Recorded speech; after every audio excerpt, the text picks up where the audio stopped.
നാമനിർദ്ദേശ പത്രിക പിൻവലിക്കാനുള്ള സമയമൊക്കെ അവസാനിച്ചു കഴിഞ്ഞു. അപ്പോഴും വിമതരായി മത്സരരംഗത്തുള്ള പലരെയും മത്സരത്തിൽ നിന്ന് പിന്തിരിപ്പിക്കാനുള്ള ശ്രമങ്ങൾ നേതൃത്വം തുടരുകയാണ്. എന്നാൽ മത്സരത്തിൽ നിന്ന് പിന്നോട്ടില്ല എന്ന് പറയുകയാണ് കണ്ണൂർ കോർപ്പറേഷനിലെ പയ്യാമ്പലം ഡിവിഷനിലെ UDFന്റെ വിമത KN ബിന്ദു. കെ സുധാകരൻ ഉൾപ്പെടെയുള്ള നേതാക്കൾ DCC ഓഫീസിൽ വിളിച്ചു വരുത്തിയ ശേഷം മത്സരിക്കാൻ നേരത്തെ ആവശ്യപ്പെട്ടിരുന്നുവെന്നും പിറ്റേന്ന് വിളിച്ച് തന്നോട് പിന്മാറാൻ ആവശ്യപ്പെടുകയായിരുന്നുവെന്നുമാണ് ബിന്ദു 24നോട് പറഞ്ഞത്. എന്നെ DCC ഓഫീസിൽ കോർ കമ്മിറ്റിക്ക് മുമ്പാകെ വിളിച്ചു വരുത്തി അവിടുന്ന് പറഞ്ഞു മത്സരിക്കാൻ തീരുമാനിച്ചോന്ന് ചോദിച്ചു. അപ്പം ഞാൻ മത്സരിക്കാൻ തീരുമാനിച്ചെന്ന് പറഞ്ഞു. അവർ പറഞ്ഞു എന്നാൽ നാളെ പ്രഖ്യാപിക്കും, നോമിനേഷൻ കൊടുക്കാനുള്ള തയ്യാറെടുപ്പെടുത്തു. കുറച്ച് ആൾക്കാരെ കൂട്ടി ചെണ്ടയൊക്കെ മുട്ടി പ്രചരണം ആരംഭിച്ചോന്ന് പറഞ്ഞു. പിറ്റേ ദിവസം ഉച്ചയായപ്പോൾ വിളിച്ചിട്ട് പറഞ്ഞു മേയർ സ്ഥാനാർത്ഥിക്ക് വേണ്ടി മാറിക്കൊടുക്കണം എന്ന് പറഞ്ഞു. അപ്പം ഞാൻ പറഞ്ഞു പറ്റില്ല എന്ന് പറഞ്ഞു.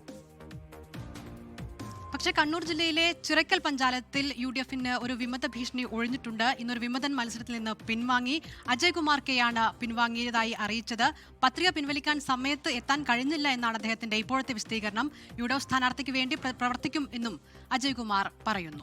ലോകത്തെവിടെയായാലും ഏത് സമയത്തും 24 വാർത്തകളും ഓഗ്മെന്റഡ് റിയാലിറ്റി പാക്കേജുകളും എക്സ്പ്ലെയിനറുകളും വിശദമായി കാണാൻ ഞങ്ങളുടെ YouTube ചാനൽ നിങ്ങൾക്ക് സബ്സ്ക്രൈബ് ചെയ്യാം.